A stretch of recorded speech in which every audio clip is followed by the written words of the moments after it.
why am I single? Yes. Maybe I'm the problem.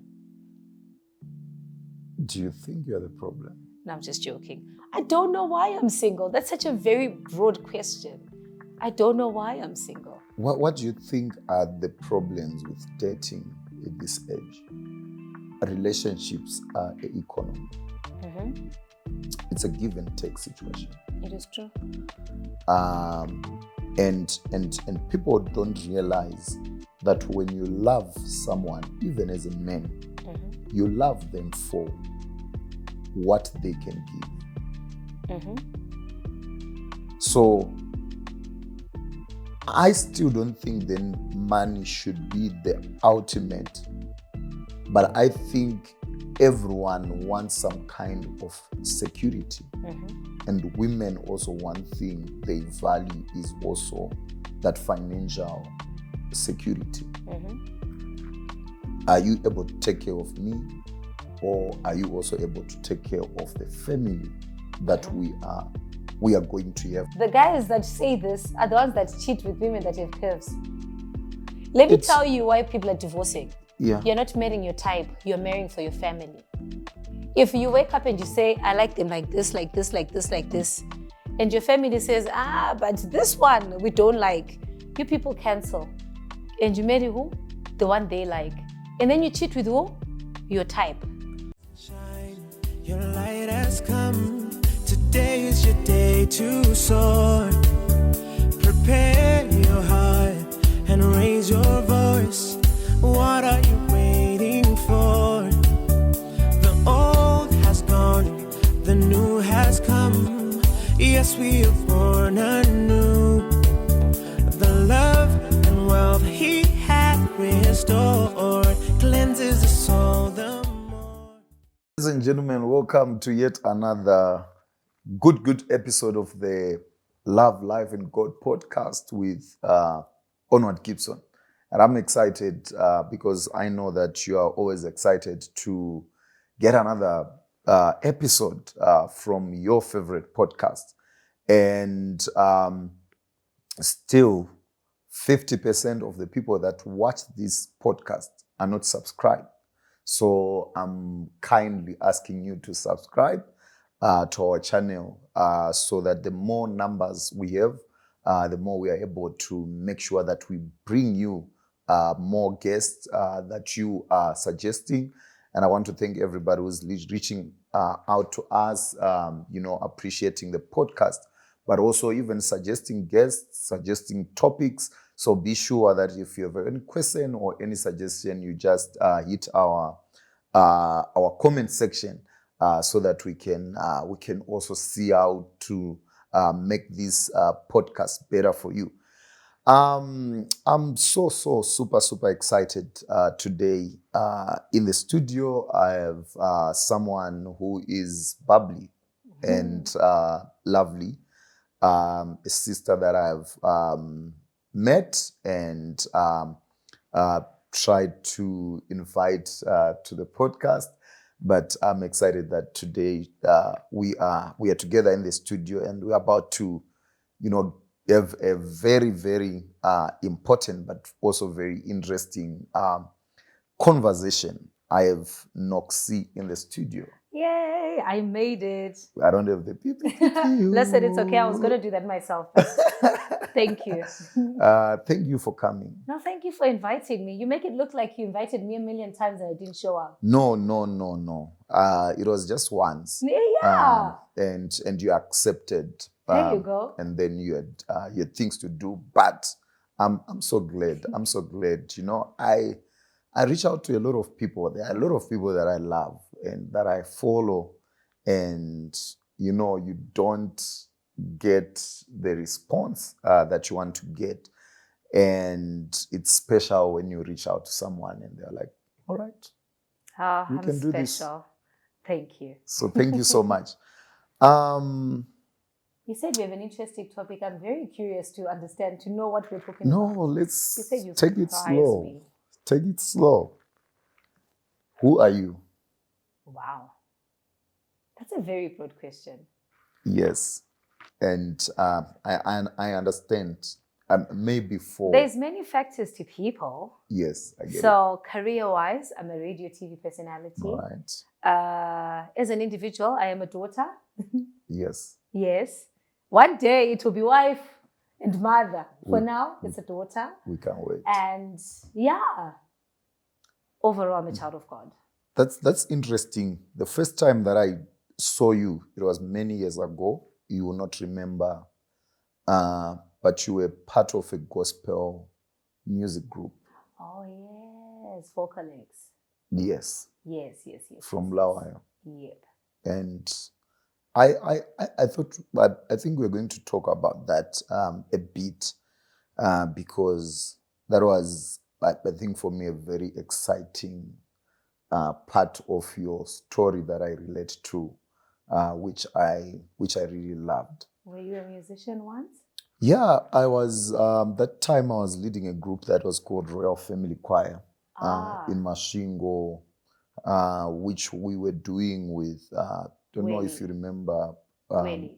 No, yeah, Welly was part of it, and then there was Wolfmeyer, Madzinga, who came from Zim Praise, and we're doing that project together.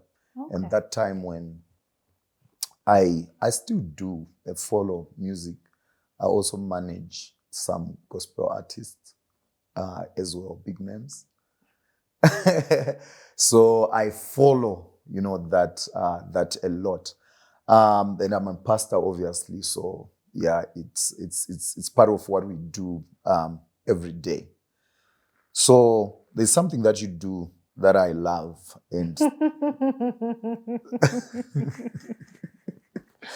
I already know where you're going. And those are the good mornings. Yes. What is the story behind that? So I do a very early show. So I do the breakfast show, which starts 6 o'clock to 10. Okay. And because we're on radio, yeah, we kind of don't. At times, you could run the risk of not showing up just for yourself. Yeah. So there's a time I think I was wearing tights and t-shirts to work for a long time. I said, no, girl, we have to do better. Yeah. You need to dress up a little bit more, show up for the occasion. All right. So I decided if I started something that would hold me accountable. Okay. So now if I miss a day without doing a good morning video, I go on Instagram, there's like 50 messages, how far? All right. So now it's an accountability thing. All right, let's do this. We air this podcast at 9:30 or at least 10 a.m. So it's still morning. Let's do it. I'm shy. I'm shy. No, I'm actually very shy. Why? I don't know. I'm naturally a shy character. I can't believe it. Why? Because, it's you're a public figure, so most of the time we expect that... Can I tell you something for free? Yeah. A lot of people that are in the public space are actually very introverted people. So they proper psych up to say, I'm going to see people today, I'm going to see people today, I'm going to see people today. So it makes it easier because you're prepared. All right. So what happens? If you're not going to do it now, we are going to take a clip and we'll clip it on. Yes, we can do the that. show. We can do that. All right. So you said you're a daughter, you're a radio presenter, and you there's also many things that you also do. Yes. You also do director of ceremonies, yes. Sometimes a lot of local and even international shows. But I'm interested firstly to talk about your faith journey. Okay. Because you're also a believer. Yes, I am. In your work and all these things that you do, and also from what I said, I know you from my first encounter with you was from with Vocal X. How has been your spiritual journey, and how does it relate to the work that you do every day? I think that one, like every other relationship, I'm not gonna come here and lie. Yeah. There's ups and downs. Yeah. There's definitely ups and downs to it. I always say to people, I'm unlike people that came to evangelize to them. Okay. I was out there living my best life in a club at Horizons. It was fun, good vibes. Okay. And something just said to me, my baby, you don't have to be here. All right. I went home. my age is about to come out. I was 19. All right. I'm 35 now, so we can calculate. Okay. So I went home. I remember the next day I woke up, I said, okay, closest church I know. Yeah. I went to Harvest House International. All right. And I gave my life to Christ. Obviously, it's all these big and changes. Harvest House is always closed. And it's always closed. So I think my journey was very unique in the sense that I literally was jumping into a life that I remember going in there and saying the prayer of salvation and then, okay, now let's figure it out. Okay. And with everything else, then figuring it out. I've had a year or so where maybe a little backslidden. Okay. But yeah, I think one of the things that keeps me sane is my relationship with God. All right. Yeah. Okay. And for you, what cultivates that relationship? What cultivates? So I think when I talk about cultivation of the relationship, you see a lot of people these days, there are people who feel unsafe in church. Mm-hmm. There are also, people that have been church hurt either by pastors, prophets, and individual in church. And I also believe that there are people who don't understand, what the institution of church is, depending on who taught them and how they understand it. And someone will say, I pray at home to cultivate that relationship. Mm-hmm. And someone will say, because I just, as I interact with people every day, I get to see God in people, and that's how things happen. And someone says, you know what, I want to go to church and just sit and just be there, and it's enough for them. Someone like me, if I'm not going to preach that message, then there's no fulfillment to. Shame on you. What do you mean? Shame on you. What do you mean? You can't serve all the time. Yeah, it doesn't mean that there are no times that I sneak into churches and just sit at the back and with a hoodie, and I don't want anyone to see me so that I can just, have a service. So it's not every time, but both of these things cultivates, that relationship.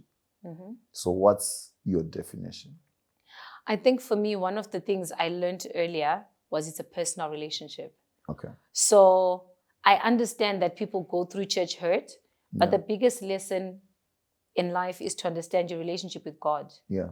Is about you and God. It's about you and God. And no one, no place, nothing should move you from that relationship. Mm-hmm. And so I know, like occasionally people just, they will annoy you. Yeah. But listen, it's normal. As long as you interact with people, you deal with people, it's normal. Mm. So I think I've always known that for me, my relationship with God is personal. Mm. So even when there's moments where I'm like, God, I feel like I'm a little far from you, that's a conversation I have with God. Yeah. And when it comes to serving, I don't serve because I can sing. Mm. I serve because I understand when I get back home that I still have that relationship that I need to service, but I don't just service it in our quiet times. Yeah. So I go and serve. Yeah. Yeah. So I think for me, just knowing the relationship is personal is always been something that works for me. All right. And I think that's an important part of what Christianity is, because the people in church will blame someone who has moved out of church simply because churches also are not teaching us that relationship is personal.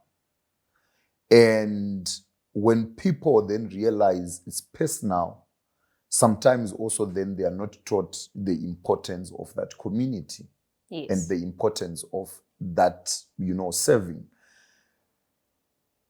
And you realize, and I don't know why, but I also think that there's always, forces that also fight the church institution itself. Mm-hmm.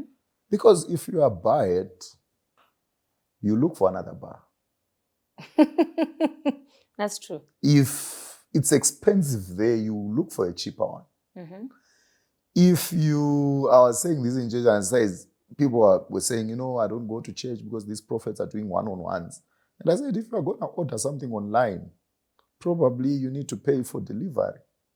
That's true. But you have a choice of saying, I can go to town myself and buy something. Or I can go there. If you deliver, I have an option of coming there and you see that muna anaenda kubawa na kuma 5 on a Friday. Vaneka chill spot kao chiller and they drink. Kuma 8, they want somewhere to go and sit probably and eat where music is far. Kuma 12, 11, 12, they want to go somewhere where it's upbeat and what. Kuma 1, probably you find Prophet, out that you know a lot about bar ranging for a man of God. I'm a prophet, but I'm a young person and I interact with young people. And I have people in my church who drink. Okay. That I actually encourage and say, you know what? It's fine. What's important is that you come and you cultivate that relationship every day. If that relationship is going to lead you to not drink, then, that's what we want. But I'm not going to say because of our church. So that's why I have these conversations and I learn, because also I use those examples to try and help people. So if you were in that church, there is another church that you can go to. So mari every day. Kune matsotsi, but kune wanu ari right. You get the conversation. So what happened? Are you still singing? Or at church? Yes. Oh. No, I serve consistently at church. All right. Yes. Yeah. I feel like I was never going to pursue a musical career, if that makes sense. Okay. I'm like, okay, my gift is being used and it's being used where it should be. All right. I would never really sit and say, oh my God, I got an album coming out. No. Yeah. No. Is that a lot of work or it's not something that is in you? I feel like at times you can have the gift. Yeah. But it doesn't mean that's your calling. I don't think that's my space. I think if we need musicians and we need someone to sing in a service, I'm your guy. All right. But I don't think I don't think that's where my calling lies. So you've never tried recording a song? No. All right. Not a personal song. So you are 35. Yes. Low volume. No, we are proud. We are proud. I'm somewhere there and proud too. And are you single? Yes. All right. Why? That's a very hard question. Why am I single? Yes. Maybe I'm the problem. Do you think you're the problem? No, I'm just joking. I don't know why I'm single. That's such a very broad question. I don't know why I'm single. What do you think are the problems with dating at this age? Oh my goodness. I'll tell you, and I always say this to young ladies whenever I talk to young ladies. All right. I know we don't like to have this conversation. I know people will fight me for this. This is where we have the conversation. I feel like you should leave home, your parents' home, into your marital home. All right. Because I've lived by myself for 9 years. I have habits. I have all these things. I've learned to be men and women to myself. So at times I do understand that maybe I'm a little aggressive. Okay. But it's not an age thing as well. I think it's, for lack of a better term, when you live without a covering. All right. Yes. Okay. So I think that also comes into play with the question you were asking. So you are saying that the more you live without covering, by covering, do you mean father figure? Yes, father figure. And then you move to a male figure. All right, yes. All right. So that time when you live alone, it's because you learn to do things by yourself? Yes. So is it that then when that happens... Let me tell you, my ex-boyfriend said, at times I feel like I'm dating a man. And I get it, because there's nothing, to some extent, there's nothing I can't do for me, So it's hard, not hard, but it's a lot of unlearning to allow somebody into your space. Okay. Yes. It's a lot of, so it's harder in that sense that when someone meets you and you're 35, they have to then understand that, okay, this girl's been on her own for so long. Yeah. So I have to watch her unlearn things and I have to be patient. Okay. That's a very important conversation. This morning, so I moved to a new place, like a bigger space. So there's things that I've told myself, and one of them was, I think I've been doing takeaway for the longest time. You can't cook? Yes, I've started cooking. So I've started cooking. I'm taking lessons on TikTok and on TikTok is hectic business. And YouTube. And I prepared my lunchbox. So I took a picture because it was a nice lunchbox and everything was like, I feel like I've won. Yes. I've overcome. So I take a picture and I post. And all people are saying is you should get married. Because are they lying? I don't know. But I think marriage is beautiful, and everyone,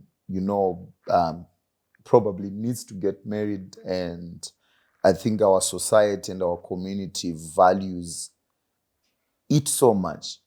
But my question is, when someone says, I'm getting married, it's always, oh my God, congratulations, and people are happy and what. But we also have seen, we don't want to amplify the problems that comes with marriage, but we also see that divorce is on a high rate. And I don't think marriage is anything that you should get into blindly because people are pressuring you to, or because there's a certain age where people are now expecting you to be married. My question every time someone says, I'm getting married, is why? Because the critical things that we should discuss for me is, what does marriage solve? At least in my case, rent. I'm joking. I can't pay for a damn which is not a problem at all. No, so you know what? Yeah. I think generally we all want companionship. Yes. It's we all want companionship. So I would think that's usually what's, at the front of it. Yeah. Oh, I want to have someone I can do life with. Yeah. So I think that's it. And I stopped listening to the I stopped listening to those people. And the case is, I don't even feel like I feel like at times we marry people without having essential conversation. Yes. The other day I was saying to somebody, when I get married, I want to have premarital counseling, but I don't want it in the church. Yeah. And I feel like it's because we butter things up so much in church. In church, when you have your premarital counseling, and then you realize when you're in there, that's totally different. But when you sit down and you have a conversation with someone who's going to ask you about finances, you sit down and have a conversation with someone who's going to ask you about how do you want to raise your kids? Yes, yeah. What faith are you going to raise your kids? Yeah. I've always said, said, am I a Christian? Yes. Is my child going to be raised a Christian until they're 16? Yeah. After 16, if they wake up and decide, hey, I'm into Hinduism, that's on them. But the foundation. But you see, it's those conversations that we don't have. Yeah. And also it's studying your people. Yeah. And that's where my question comes in, to say, what is it fixing? Because I feel like then most people get into marriage for the wrong things. And they realize, when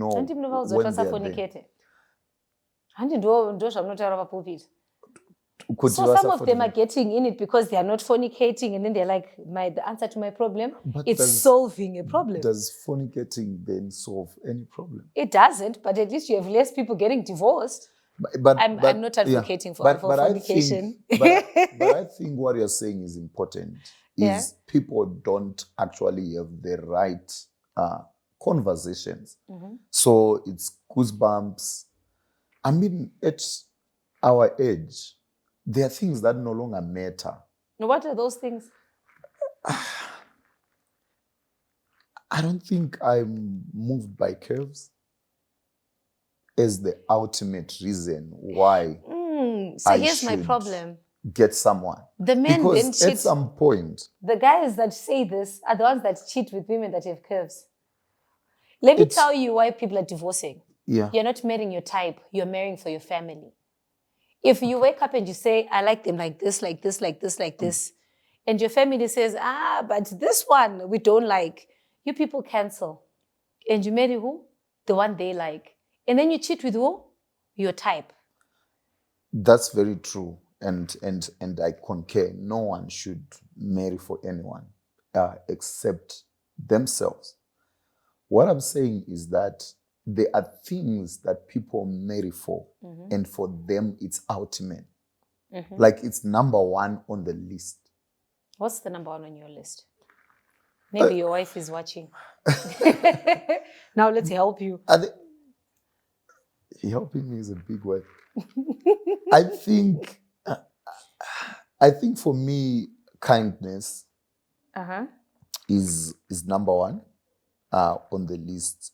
I think a kind person is a giver. I'm a giver myself. And I think a kind person is someone who is compassionate. I think a kind person is someone who is able to, listen. You have sympathy, you have, empathy, you have a certain level of, the second thing for me is emotional intelligence. But so can I take you back to the first thing? Yes. Don't you think from that entire list, Yeah. don't you think you're asking for so much of one person? I believe that people carry a lot of things. So They I do. also believe that, there's a lot people have that if we don't tap into that energy, we may never experience. So, and why I'm asking this is, as a woman, I'm listening to your list and I'm thinking, kind, sympathy, and fair and fine, you are allowed to have a list. Yes. So do you think the reason we end up in a divorce situation is because some of these little factors in here are not catered to? I And then- think so you find if we don't discuss these things, I also feel like a person may never be a full package. I also think when you come into my life or I come into your life, there are also things that I know and do best that I can learn from you and you can learn from me. And also there are things that we also try to figure out together that we can actually say, if we have had the conversation, I struggle with this, I struggle with this. What kind of a home do we want to build? You talked about what kind of faith do we want to follow? What kind of, how many children do we want to have? How do we want to raise up them? How do we, deal with finances, for example? So the problem for me is that when then we are together and I realize that there are things that I did not communicate that I think I can't compromise, and you can't compromise also on the other things, then it creates a rift that, will then affect the marriage. So let me throw this to you. Yeah. You are in Fundis. Yes. You want a woman with all these qualities. What if, no. I did not say all. Wait. I was I'm not, number 2 on my list. I get you. What if the flip side of it is you marry someone who's more administrative? So maybe the sympathy and everything is not their strongest point, but the ministry is growing because you've got someone who's a planner, someone who does all these things. Does that compensate, or kindness will still be a factor?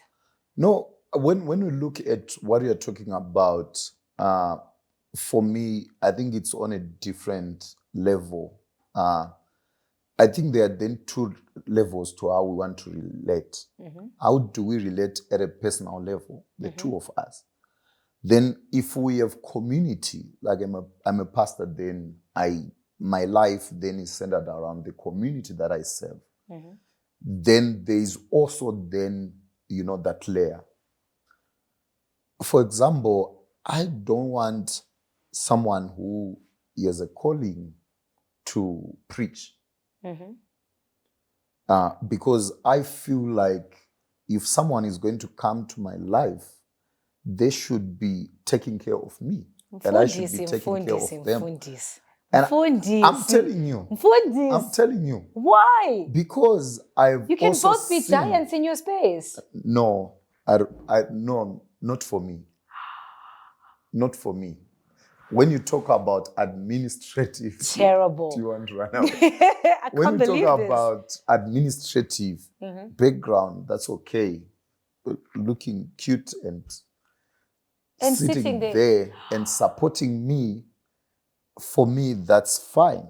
Because I've also, from experience, I've had friends and leaders that I know that I've followed, that then you see that instead of people working together, there's competition. Why? Because there are two visionaries in the house. Yo, guys, this is a little too much for me. Because what we are saying is, what you were saying is, someone is going to have to kind of die to self to accommodate your vision. No. What I'm saying is I should know. As long as they don't preach. No. What I'm saying is that I should know who I am getting into a relationship and marriage with. Did you know you were called to be a pastor when you were young? No, until some age. What if you meet Noxy, and Noxy right now is just a radio DJ, and life has it, 5 years down the line, God says, Manangu, sermons. And now Noxy, now because we're evolving as people, how do we handle that? So then? now I'm feeling like I get a Noxy, and Noxy sits under me, and Noxy gets to discover what is inside of her. Yes. Through my ministration. Yes. That is different from someone who is called right now, and they have their own way of doing things, and they have their own doctrine. I met this young lady, very beautiful and very lovely. And then we started talking about faith. And I realized that how she approaches God, I don't talk against ministers. I just feel that people have different ways. The ultimate thing is that we are serving God. How we go to God in the Christian setting may be different. But for me, my doctrine is that a Christianity is a relationship. I have to create that relationship with God. So when I pray, I'm not praying like I'm shouting at God. We are having a conversation, and there are ways to develop that conversation. Yes. So anything that then says to me, if I'm kadzane hasha, uende pamberi pamwari une hasha, uti handibve pano musati mandipa mwana. Okay. Then that's different. So when I'm having a conversation, that pray loud. No, praying loud and how. And that delivery are different. Yes. So if I'm going to. Did you see what just happened here? Now I'm interviewing you. I told you. No, that's fine. That's still fine. So when we are talking, me and you want something from me, the interval either of your voice, your tone, and the choice of words is dependent on the relationship that we have. That is true. So if then there is a kind of tone that you use, and I said, you know what, do you know that you could ask me this way? Because me, I'm a very calm person. When you shout at me, I'll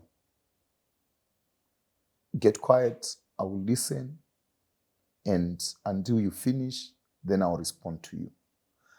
So now I'm seeing the same way of how they relate with God being the same way on how they relate with me. So I freeze. So you see, then when you have that conversation about what you think is the way to communicate with the same God, and then in that discussion, they are also telling you their way and what they think is the way, then you can't merge on anything because you already disagree. No, so when you then start serving together, they'll be preaching a different message. In fact, as you are preaching, should be correcting you. They are correcting you. So that's it for me.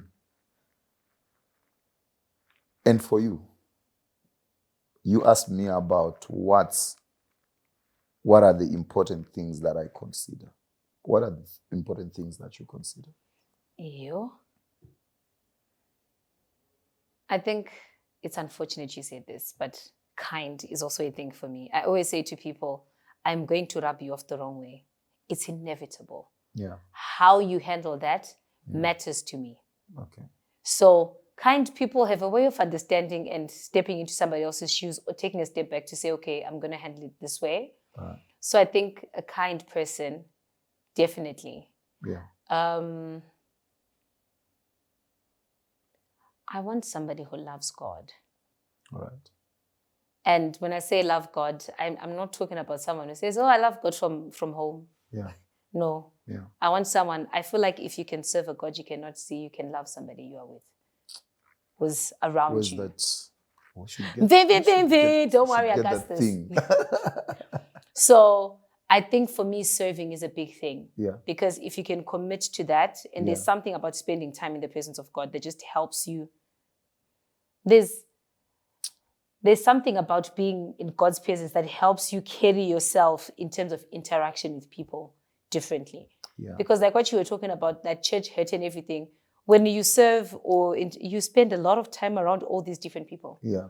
So you learn characters, you learn how to deal with different personalities. Yes. So there's And that. you can carry that through your life. And you can carry that through life. So. And I think that's important. I think if you can submit, to something, Yes. then submission is not, an issue For you. At all.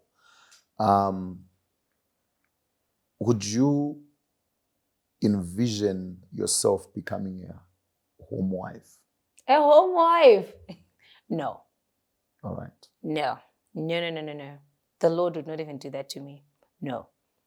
Why? Stay at home. Might Be a not homemaker. It might not be And just staying be at home. dropping children. No, it could be owning a non-profit making business where your husband still pays rent and gives you money to go to Dubai for orders. I enjoy working. You enjoy working? I enjoy working. I hate idle time. All right. I don't like idle time. Okay. Yeah. So what do you think about women who love men for money? To each their own. At least they figured out what they like. Okay. Yeah. It's better than finding someone with no money and then putting pressure on them to deliver financial things. At least they know what they like. It's a strength. Where's that silence pattern? This one doesn't need to go higher. It needs to go. No, it does. That's the thing, though. But I think, I honestly think for me, relationships are an economy. Mm-hmm. It's a give and take situation. It is true. And people don't realize that when you love someone, even as a man, you love them for what they can give. Mm-hmm. So I still don't think then money should be the ultimate, but I think everyone wants some kind of security. Mm-hmm. And women also, one thing they value is also that financial security. Mm-hmm. Are you able to take care of me, or are you also able to take care of the family that we are we are going to have. The difference is then for me is then a person is that selfish to be thinking about themselves. So here's my thing. Yeah. I think your question was, what do I think about women that are with men for money? Yeah. The most important thing here is they know their goal. All right. Do you get what I mean? Yeah. So if you date somebody now and you say, hey, I'm assuming you're at an age where you know what you want. Yeah. You approach a girl, hey, what's up? Let's do lunch. Obviously, don't shock her and scare her in the first, But you're at an age where you can say, hey, I'm looking to settle down. It is very clear. Yeah. So if you meet her and she says, I want money, it's a conversation people don't want to have, but you're better off with somebody who's very upfront about what they want than someone who comes in under false pretenses. So it becomes an issue of values. It becomes an issue of what they're trying to achieve. But I would say if a girl comes straight and says, do that big, you're better off with that chick than someone who comes under false pretenses acting like, oh no, I'm here for love. Each to their own. So what I was saying is that you also then realize that, for example, I think like I am into a lot of things that I do. So I'm someone who's just up every day to be working on something, sleep late to be working on something. And I am also that person who's always thinking about what's next. Can I try this? Can I try that? Can I try that? Which also means that if probably I'm going to find someone who has, dreams of their own, but who can fit into the things that I do and is able to calm me down, is also able to make, because when you're a pioneer, you also make a lot of risks. So he's able also sometimes to, after calming me down and, say, I think this is strategic and I think maybe this is not. And we then start winning together in that way. That becomes, the economics of that kind of relationship. So I think I agree when you then say you're better off you have someone who knows what they want. So if what they want, you then don't concur with it, that's still, fine. Then I think we always then, when we're talking about this, use the worst examples. But I think there are a lot of things that someone says, you know what, this is what I want, this is what I want, this is what I want. It might not be money. It might be...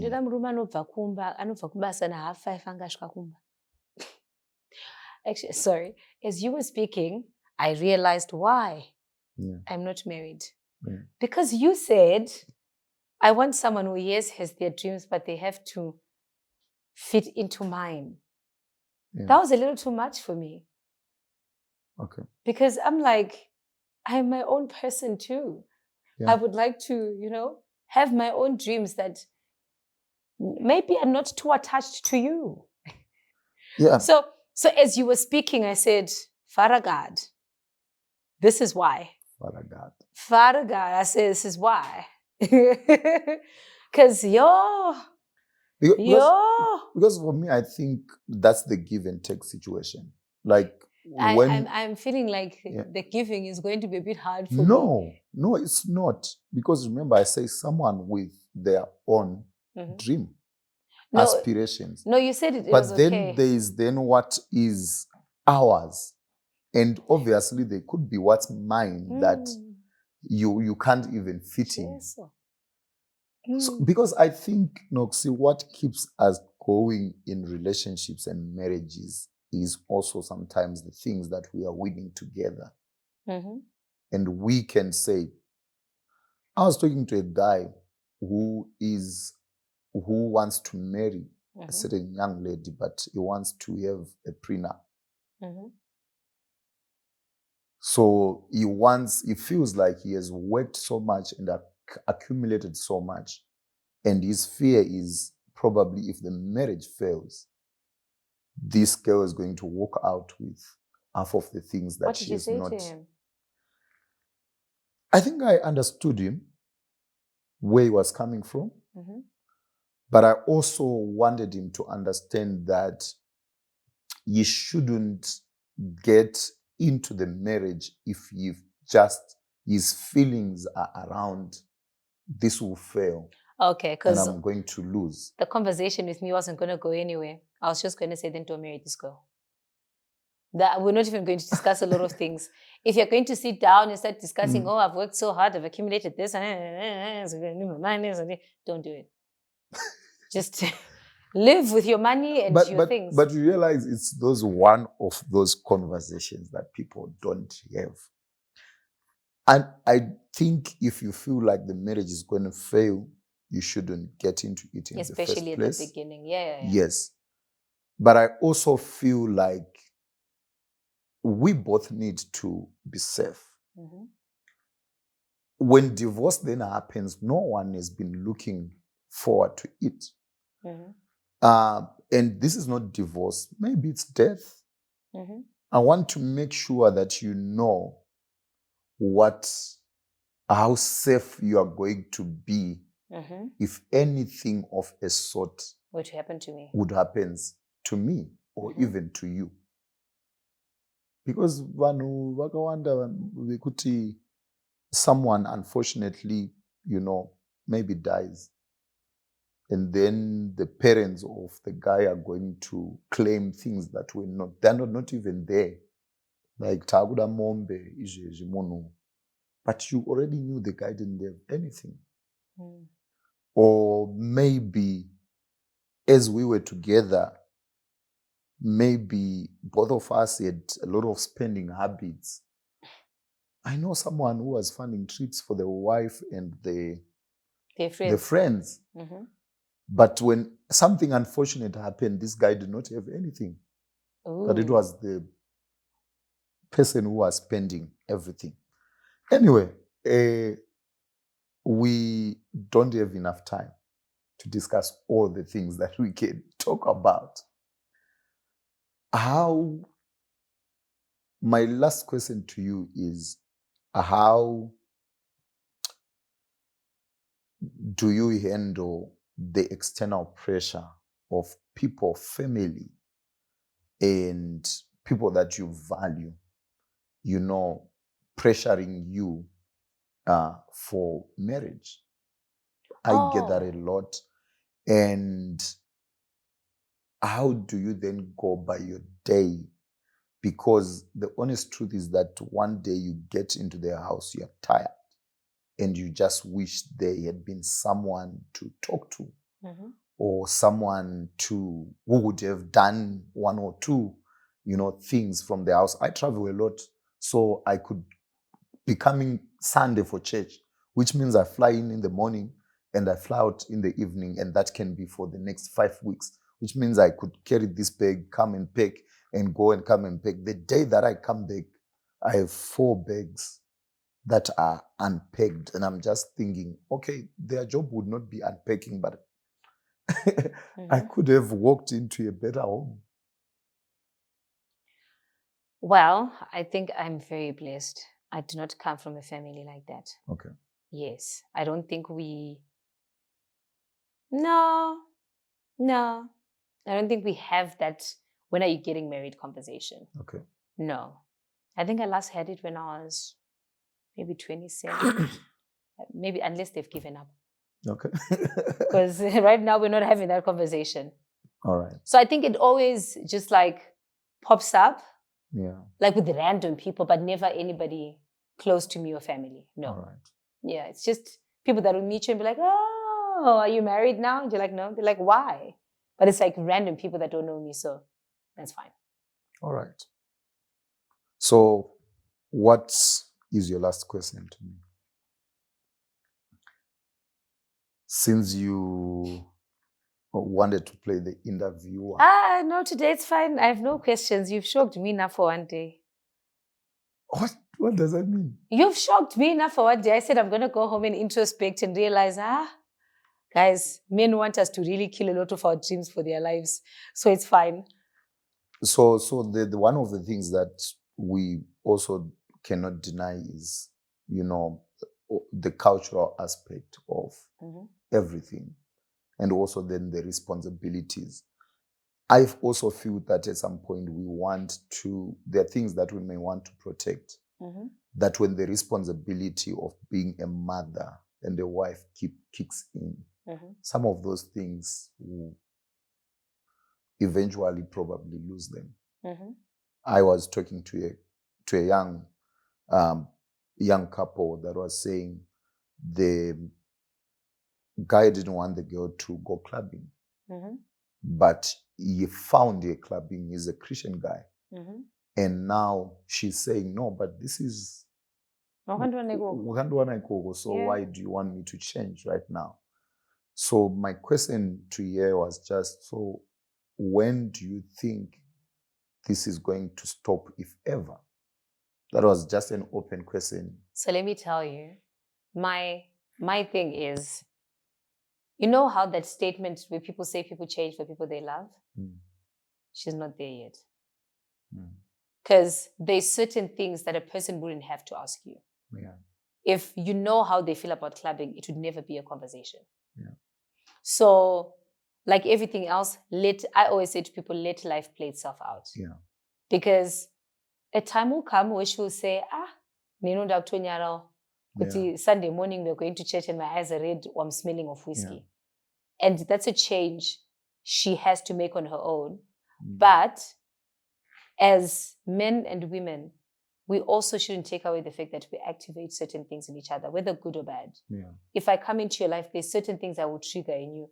There's certain people that you meet and be like, guys, this guy buys flowers every week. And then the previous girlfriend will be saying, but he never used to do that. Yeah. What did the new girl do that triggered him to do that? Yeah. So he hasn't activated something. Good. Yeah. And I think as we close, what you are saying actually concurs even with the conversation on submission. I think someone will eventually submit to something. Yes. If there's nothing to submit to, then you can't even ask for it. The reason why you are demanding it is because there's a problem somewhere that needs to disconnect. Be fixed. Your advice for anyone out there living a single life, a professional who is being pressured to get married? Woo, that's a hard one, but it's fine. At the end of the day, your life is your life. Yeah. Make choices, make decisions that you can sleep with at night. So don't take anyone's pressure about marriage. Yeah. I think it's a beautiful thing. I think we should all experience it. I think it's a beautiful covenant and we should get into it, but for the right reasons. And we are allowed to make mistakes, guys. Yeah. I feel like the one thing people don't want to talk about is mistakes. Yeah. We are allowed to make mistakes. Make as many mistakes as you can and learn from them and grow from them. Yeah. Live, live, live. Travel, travel, travel. Actually, maybe your husband is not even in Zimbabwe. He's at an airport in Thailand somewhere. Travel. And Thanks. You're busy. You're busy at home looking for Jonathan. Takudzwa and stuff. Thank you so much. One of the words that God makes me marry a Takudzwa. After this, I'm sorry. We have a Takudzwa around. Who's Takudzwa? He went out. Oh, okay. I thought the boys in here were. Anyway, thank you so much, Noxy, for this conversation. For having me. We can never run out of conversations, but I'll be happy to continue these conversations on the podcast some other time. And obviously we connect off the podcast. So I believe that we just start conversations here. And not only with me, there are viewers that will also reach out to you and say, I saw you said this, and reach out to me. If you may want to kill me. And I think that's the importance the importance of this platform. So thank you so much for accepting my invitation. Thank you for having me. For the conversation. Ladies and gentlemen, thank you very much for watching our podcast. This is the Love, Life, and God podcast with Onward Gibson. And see you in the next episode.